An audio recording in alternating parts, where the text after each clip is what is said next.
Usai 8 tahun, akhirnya polisi berhasil menangkap satu DPO kasus pembunuhan Vina dan Eki. Sementara itu masih ada 2 DPO lagi yang buron. Akankah tertangkapnya Peggy alias Peron membantu menguak misteri kasus pembunuhan Vina dan Eki yang terjadi pada 2016 silam? Kita akan membahasnya bersama Ketua Harian Kompolnas Beni Mamoto dan pakar hukum pidana Asep Iwan Iriawan, serta kuasa hukum keluarga Vina, Sartika Dwi Pisesa. Selamat malam, Mbak Sartika. Selamat malam, Kang Asep. Selamat malam, Pak Beni. Selamat malam. Baik, sebelum kita berbincang dengan kuasa hukum keluarga Vina, saya langsung ke Pak Beni terlebih dahulu. Pak Beni, polisi akhirnya menangkap Peggy alias Peron, terduga otak pelaku pembunuhan Vina Cirebon setelah viral dan menjadi perhatian publik. Anda melihat apa yang menjadi kendala kepolisian sehingga harus menanti hingga 8 tahun satu DPO tertangkap? Ya, perlu kami sampaikan bahwa dari apa yang terungkap selama ini menunjukkan bahwa penanganan kasus ini sejak awal tidak optimal. Banyak kelemahan-kelemahan khususnya dalam pendekatan secara scientific crime investigation. Inilah yang kemudian juga menjadi salah satu faktor. Sebagai contoh, CCTV tidak diambil, kemudian DNA tidak diambil, pembuatan sketsa wajah berdasarkan keterangan saksi juga tidak ada. Ini salah satu faktor saja. Kemudian dalam perjalanan waktu, karena saya dulu pernah jadi penyidik, ketika menangani kasus kemudian sudah terungkap meskipun belum tuntas, kemudian muncul kasus baru, kasus lain, maka kasus yang lama ini menjadi skala prioritasnya menurun karena disibukkan dengan kasus baru yang juga menjadi atensi. Inilah kondisinya. Nah, dalam konteks sekarang ini tentunya ini ada babak baru dengan tertangkapnya salah satu buronan. Dan kalau kita mendengar keterangan dari keluarga korban, ada titik hubung. Dia sering datang ke rumah, ingin mendekati korban dan sebagainya. Nah, ini saya yakin dari pihak Polda Jabar sudah mendalami, sehingga pihak keluarga tentunya perlu didengar keterangannya bagaimana hubungan antara korban dengan si Peggy, didalami sejauh mana sikap dari Peggy yang begitu gencar ingin mendekat pada korban. Nah, inilah yang nanti menjadi salah satu faktor. Pengalaman dari kasus pembunuhan ibu dan anak di Subang, di persidangan terungkap bahwa banyak obstruction of justice yang terjadi. Nah, dalam kasus ini nanti mulai satu-satu akan dilihat, satu-satu akan didalami. Adakah hal-hal yang terjadi yang berkaitan dengan obstruction of justice. Nah, kita dukung penuh, kami berikan apresiasi yang tinggi kepada jajaran Ditkrimum Polda Jabar bersama Ditpidum Bareskrim Polri yang sudah bekerja keras dalam waktu relatif pendek dengan kondisi kasus yang sudah sedemikian ruwet, tapi bisa akhirnya mengidentifikasi dan menangkap salah satu buronan. Saya yakin perkembangannya akan lebih cepat nanti, khususnya dalam konteks pembuktian. Kang Asep, Anda melihat perkembangannya atau pemeriksaannya akan lebih cepat nanti dalam unsur pembuktian karena ini harus menunggu sampai 8 tahun begitu bagi pihak kepolisian untuk mencari satu DPO, sementara 2 DPO lain masih berkeliaran. Bagaimana Anda melihat ini, Kang Asep? Ya, ajas peradilan itu kan sederhana, mudah, ya ringan. Jadi ada percepatan penyelesaian. Selama ini kan di media itu yang ramai pelakunya tuh di samping yang sudah dihukum, walaupun dengan ada intimidasi atau ada penyangkalan, setidak-tidaknya dengan tertangkapnya yang satu ini, ya dengan kerjasama seluruh aparat kepolisian untuk membuka, jangan sampai ada sakwa sangka tuduhan yang tidak-tidak, karena memang proses penyidikan dari awal sampai proses peradilan memang menimbulkan tanda tanya. Artinya setidak-tidaknya tadi yang katakan Pak Beni, ya ada keterkaitan tertangkapnya orang ditanya, terlepas adanya penyangkalan, terlepas adanya dari beberapa pelaku yang menyatakan dia tidak terlibat, tapi justru ini akan membuka yang seharusnya ini perkara ini kan, maaf ya dengan segala hormat, ini kan lokal, terus pelakunya juga bukan pelaku yang, maaf dengan segala hormat lagi, bukan pelaku biasa-biasa kan, pelakunya ya biasa, alamatnya diketahui, tadi wawancara dengan penduduk dia tahu, kok 8 tahun kemana aja gitu. Itu kan pertanyaan harus dijawab. Tapi dengan sekarang tertangkap, nggak transparan. Sekarang masyarakat meramaikan, tapi juga ada lain pihak. Jangan sampai menguntungkan pihak-pihak tertentu. Artinya ya dengan kasus ini yang sebenarnya bisa cepat terungkap, cepat tertangkap, tapi adanya kepentingan tertentu ya sehingga masyarakat ingin tahu dan ada diuntungkan pihak-pihak secara komoditas, itu juga harus mendapat perhatian. Jadi artinya proses peradilan harus dipercepat, tapi proses lain juga ya harus memberi pembelajaran kepada siapapun bahwa penyelesaian perkara pidana itu, apalagi pelakunya lebih dari satu, seharusnya lebih mudah untuk diselesaikan. Tapi kan masalahnya sekarang ketika ada pelaku-pelaku hukum dari penyidikan sampai putusan, bahkan putusan MA kan, jangan sampai menganggap remeh perkara yang ini sementara ada ketidakadilan yang selama ini didiamkan gitu. Dan ini prosesnya lama loh, 8 tahun. Ya, Kang Asep, apakah Kang Asep, sebelum saya ke Mbak Sartika, apakah dengan hanya mengganti identitas pelaku atau identitas DPO ini menjadi kesulitan terbesar bagi pihak kepolisian hingga harus menunggu sampai 8 tahun, Kang Asep? Saya kira enggak lah. Kalau kecuali saya katakan ini kan masih lokal ya, di daerah nggak terlalu besar, pelakunya juga di wilayah itu.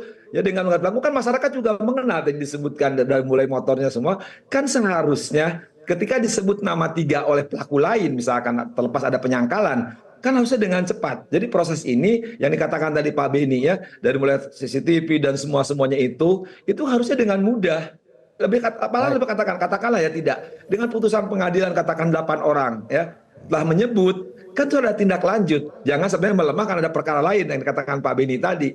Nah dengan penggantian tes tidak menyebabkan orang itu akan hilang jejaknya, apalagi tadi saya katakan ini kan kalau Cirebon lari ke Bandung itu kan cukup satu naik bis. Oke, baik, saya langsung ke Mbak Sartika. Mbak Sartika, seperti apa tanggapan dari pihak keluarga korban begitu ya dengan penangkapan 1 DPO ini, Mbak Sartika? Oke, halo. Untuk pertama-tama saya mohon maaf ya karena saya lagi ada di area publik, mungkin agak kurang sedikit kondusif keadaannya. Terima kasih banyak. Jadi untuk tanggapan dari keluarga dan kami tim kuasa hukum sangat bersyukur untuk 1 DPO yang bernama Peggy telah tertangkap. Nah, kebetulan di sini kan kabar baiknya DPO atas nama Peggy telah tertangkap, hanya saja nih ternyata di masyarakat Indonesia terjadi simpang siur. Apakah benar ini yang namanya Peggy atau seperti apa? Alangkah lebih baiknya dari rekan-rekan Kepolisian Negara Republik Indonesia untuk sekarang mengadakan press release ya bersama si tersangkanya sendiri. Seperti itu. Baik, artinya pihak keluarga masih menunggu press release dari pihak kepolisian ya, Mbak Sartika? Iya, benar sekali. Jadi press release-nya disandingkan dengan si tersangkanya ya, agar semua masyarakat Indonesia, kami sebagai penasihat hukum dan terutama keluarga dapat memahami, oh ternyata benar nih DPO atas nama Peggy telah tertangkap gitu. Baik. Nanti kita akan membahas hal itu juga dengan Pak Beni dan juga Kang Asep, tapi kita jeda dulu, kami akan kembali sesaat lagi. Dan pemirsa, kita lanjutkan kembali perbincangan kita. Saya langsung ke Pak Beni terlebih dahulu. Pak Beni, ke depan ini bagaimana nanti pembuktiannya bahwa Peggy terlibat dalam kasus pembunuhan Vina dan Eki, sementara semua terdakwa mencabut keterangan terhadap 3 tersangka yang lain. Anda melihatnya bagaimana ini Pak Beni? Ya, saya yakin pihak tim saat ini sedang bekerja. Di antaranya adalah memastikan bahwa yang ditangkap itu dicocokkan dengan pihak keluarga bahwa ini yang namanya Peggy yang mencoba mendekati Vina. Kalau itu sudah oke, sudah confirm, itu 1 poin yang penting sekali. Baru nanti pihak keluarga akan menjelaskan bagaimana si Peron ini aktif mendekat tapi ditolak. Sehingga keluarga sampai menyampaikan bahwa mungkin sakit hati karena itu. Jadi ini bisa menjadi kunci pembuka. Kemudian dalam konteks ini memang diperlukan keterangan dari tim penyidik awal dulu. Ada beberapa hal yang perlu nanti di cross check seperti tadi info soal motor yang disita. Tentunya perlu dicek kepada tim penyidik dulu, benarkah ada penyitaan itu dan sebagainya. Kalau iya kan berarti sudah semakin jelas identitasnya. Dan harusnya kalau memang itu sudah teridentifikasi, tentunya untuk foto, kemudian KTP yang bersangkutan setidaknya dulu sudah bisa didapat. Oleh sebab itu kita perlu menunggu dulu karena ini proses yang berjalan dan saya yakin dengan diawali penangkapan ini nanti prosesnya akan berkembang dengan pesat. Ini karena kami merujuk kasus pembunuhan ibu anak di Subang.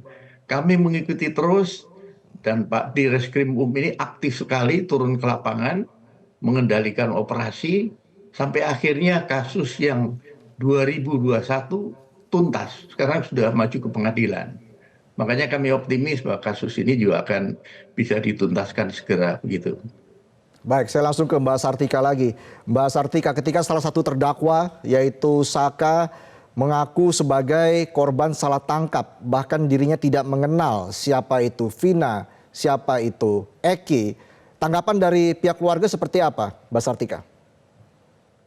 Oke, terima kasih banyak Mas. Kalau untuk mengenali pengakuan Saka, Tatal ya, terdakwa tervonis yang terlebih dahulu salah tangkap nih pada 8 tahun yang lalu. Sebenarnya sih di sini bukan kapasitas kami lagi ya Mas ya untuk membahas seperti ini karena kita fokus untuk terhadap dalam kategori pembunuhannya si almarhum Vina. Kalau memang ternyata apa yang diucapkan oleh penasihat hukum Saka Tatal dan Saka Tatal sendiri ternyata benar, kami berharap ya mereka segera melakukan proses hukum yang ada itu agar ayo kita sama-sama bangkit, kita sama-sama bekerja sama untuk membongkar nih sebenarnya siapa di balik semua ini, itu sih Mas. Oke, baik, kalau begitu saya langsung ke Kang Asep. Kang Asep, ketika pembuktian polisi saat menangani kasus ini terkesan terlalu bertumpu pada pengakuan dan kesaksian para terdakwa, apa yang harus menjadi prioritas penyelidikan untuk mengungkap kasus ini secara terang benderang kepada masyarakat, Kang Asep? Ya, hukum itu kan bicara bukti. Nah, bukti itu adalah menggunakan alat bukti. Bagaimana kesesuaian satu dengan yang lain. Nah, anggaplah putusan kemarin harus dihormati kan sampai MA itu kan. Artinya apa? Dipertimbangkan kan diuraian kejadian. Terlepas mereka melakukan atau tidak melakukan atau karena penyangkalan. Tapi setidak-tidaknya ya, ketika disebut namanya Peggy ini, baik dalam putusan atau nanti dalam penyelidikan yang baru ini, ada kesesuaian atau tidak? Katakanlah tadi katakan Pak Beni bahwa dia ternyata Peggy sering ketemu, ujungnya kan ketahuan sakit hati. Nah sekarang ada katakanlah juga ada percayaan tanda petik ini pelakunya benar atau tidak atau ganti nama atau ganti segala. Ya kan tinggal disebutin nanti yang pelaku yang 7 atau 8 itu pernah mengenal, pernah ketemu atau mereka kan pernah menyebut. Katakanlah itu juga karena tanda petik lagi ya rekayasa. Ini kan ketahuan ya. Pasti sekira penyidik baru ini ya, yang penyidikan baru ini nanti kan dikaitkan dengan penyidikan yang dulu yang sudah suka tidak suka itu telah menjadi putusan pengadilan. Terlepas putusan pengadilan itu benar atau salah tetap harus dihormati. Artinya apa lagi?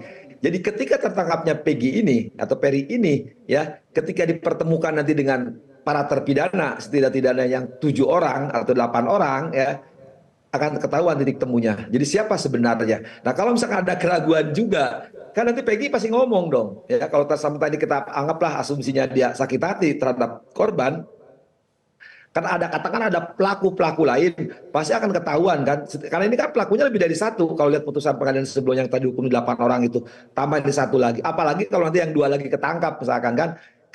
Bukan hal yang susah lah dari kepolisian untuk menangkap dari 3 ini ya. 1 udah, masa yang 2 juga enggak gitu kan. Karena seperti yang 1 ini, masyarakat mengenalnya kan, waktu demi waktu, tempat.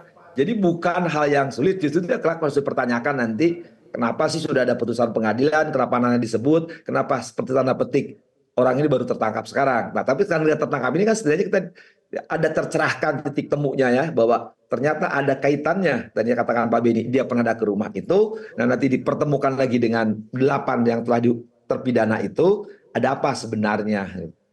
Tapi dengan semua terdakwa mencabut keterangannya terhadap 3 tersangka lain, ini bagaimana ini akan mempengaruhi kasus pengungkapan dari kasus ini? Ya, pertama gini, suka nggak suka, res judicata perprat habetus. Putusan itu sudah hormati, mau benar, mau salah, itulah putusan. Kecuali misalkan kami ada upaya hukum PK. Tapi selama ini kan udah 8 tahun masa nggak melakukan upaya hukum semuanya. Yang dari pihak yang terpidana. Nah yang ini kan lain lagi, yang sekarang yang 1 ini kan. Nah anggaplah sekali ya, anggapan akademis ya kita bicara. Kalau itu terjadi sesuatu yang tidak dipercaya, toh sekarang nuduhnya kan pelakunya ke si Peggy ini kan. Nah, kaitan Peggy ini sebagai pelaku kan hal yang lain.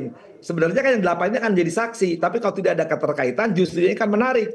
Sebenarnya dulu penyidikan tuh kenapa gitu ini? Apakah ini 11 pelakunya atau sebenarnya 3 atau pihak lain atau yang 7?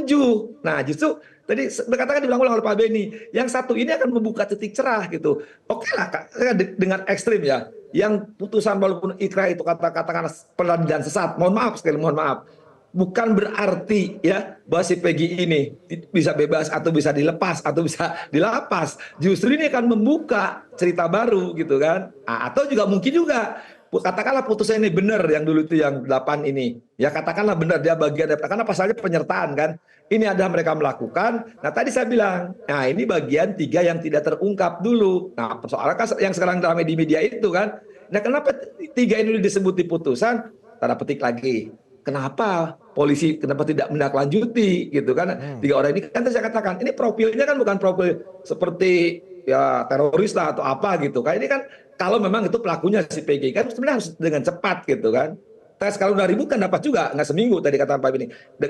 Kita dapat gitu. Nah persoalannya yang 8 tahun itu gimana gitu? Apakah dia pelaku atau bukan pelaku atau dia bagian pelaku? Itulah yang harus transparansi. Publik jadi tercerahkan. Oh selama ini tuh tadi yang dikatakan Mbak Sartika, press release itu yang sebenarnya apa? Tapi yang lebih penting lagi nanti kita ngomong di pengadilan gitu kan. Itu kan terungkap semua ya dari mulai sering ketemu atau kenapa lama atau ada kaitannya 8 sama yang 1 atau sebenarnya 3 ada 2 orang lagi. Itu kan terungkap. Dia menarik, tapi catatan saya sekali lagi mudah-mudahan ya kita kawal rame-rame semua terus ada Pak Bedi sebagai komisi kepolisian polisian ini ya harus diiniin dong. Subang aja bisa, yang sebelum Subang aja bisa. Masa ini dengan profil situasi tempat yang begini 8 tahun Pak Beni. Ya. Gitu yang mungkin khususnya harus soal ini. dugaan salah tangkap yang diungkap oleh terdakwa Pak Beni. Bagaimana polisi juga harus mempertanggungjawabkan proses penyelidikan kasus ini. Jangan dijawab dulu Pak Beni, kita bahas saat lagi usai jeda. Kita kembali berbincang pemirsa, saya langsung ke Pak Beni. Pak Beni, dengan identitas DPO yang hanya dengan mencantumkan nama panggilan begitu, Pak Beni, bagaimana polisi harus mempertanggungjawabkan proses penyelidikan kasus ini untuk menanggapi dugaan salah tangkap yang diungkap oleh terdakwa? Ya, yang pertama tentunya sekali lagi karena kasus ini sudah berjalan begitu lama. Nah, bagaimanapun sekarang penyidik sedang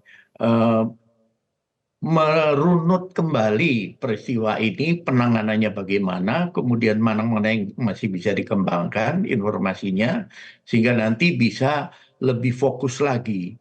Nah, menurut kami dengan tertangkapnya Peron ini satu langkah yang signifikan, karena apa? Berangkat nanti dari situ. Dari situ akan terkonfirmasi bahwa dia memang betul yang mendekati korban. Ini penting. Karena dari situ nanti berkembang. Dari dia akan mengembang ke 2 orang. 2 orang nanti akan dikonfirmasi yang ada di lapas. Makanya sekarang sedang diperiksa oleh via tim, sudah dipindahkan ke Polda untuk memudahkan nanti pemeriksaan. Saya yakin nanti akan ada ketemu titik sambungnya satu dengan yang lain. Soal mencabut keterangan, saya sebagai mantan penyidik sering menghadapi itu. Namun karena kami sudah backup dengan pendekatan secara saintifik, silahkan nyabut keterangan, silahkan tidak mengaku, tetap kena vonis.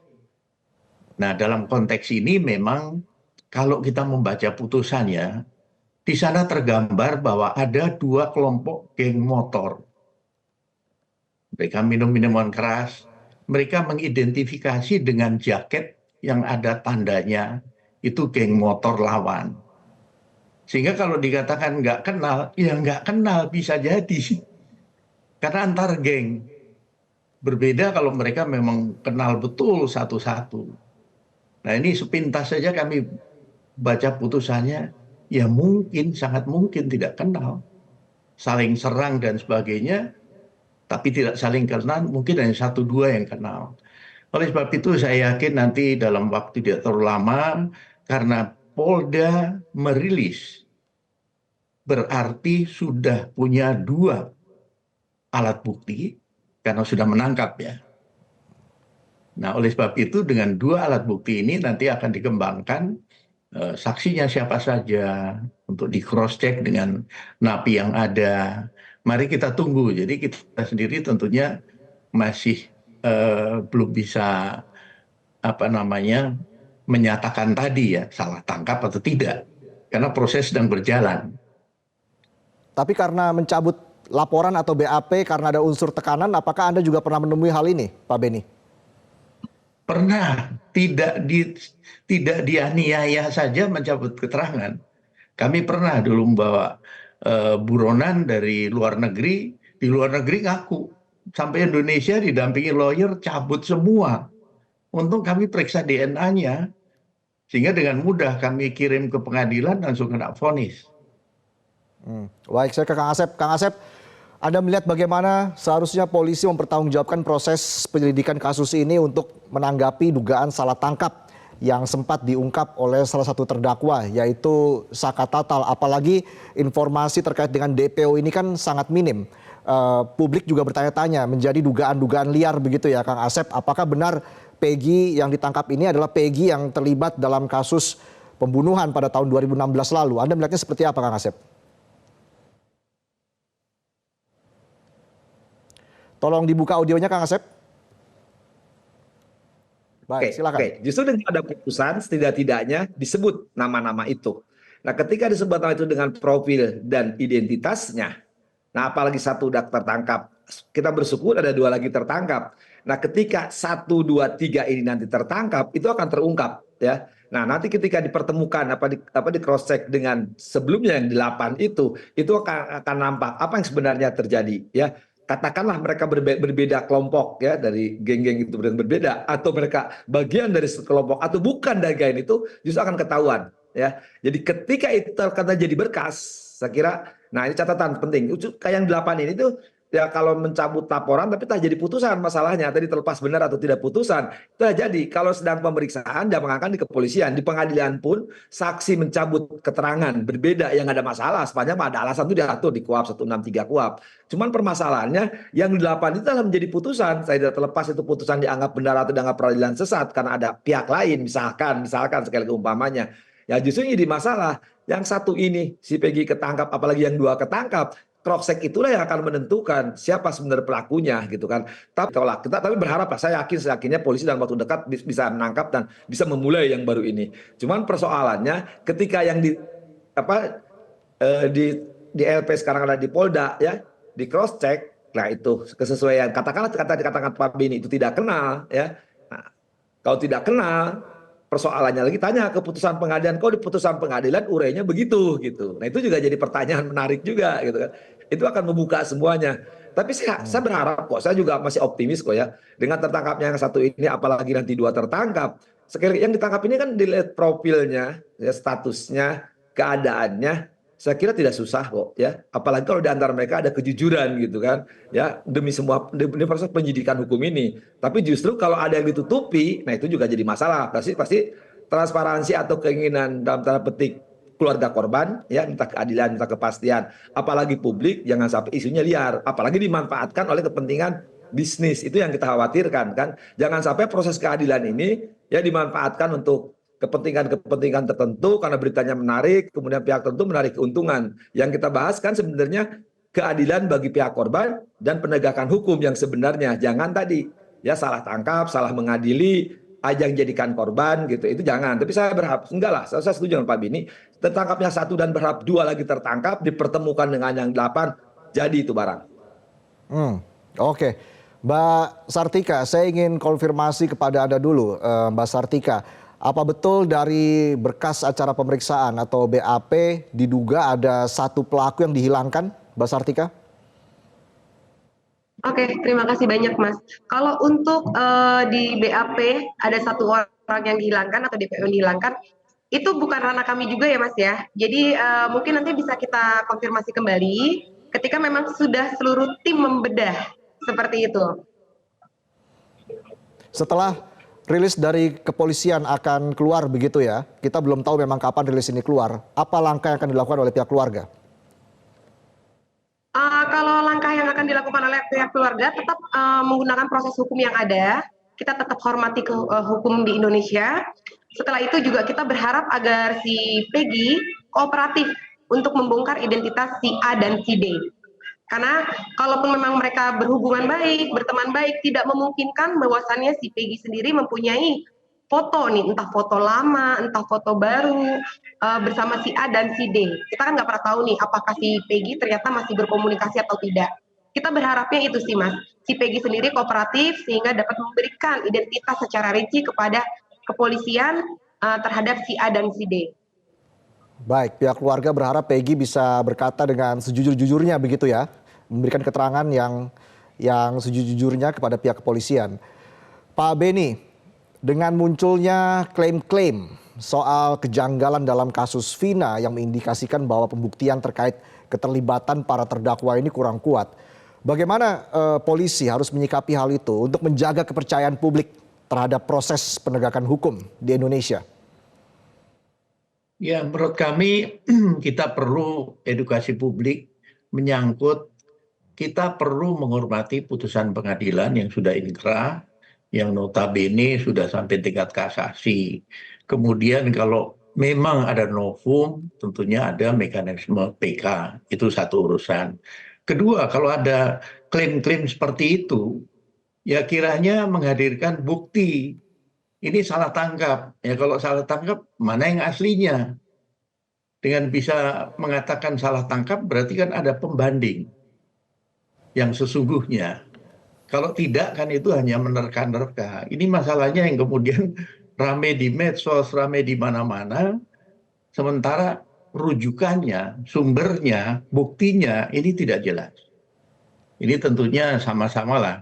Mudah-mudahan dengan pemeriksaan Peggy ini nanti bisa mengklirkan dari klaim-klaim itu.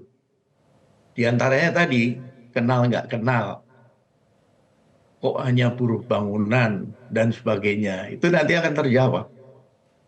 Kenal nggak kenal, kalau memang geng motor itu dua geng yang berantem, mereka kenal hanya identitas namanya atau jaketnya, simbolnya, belum tentu kenal orangnya. Malam hari, kedua dalam kondisi pengaruh minuman keras.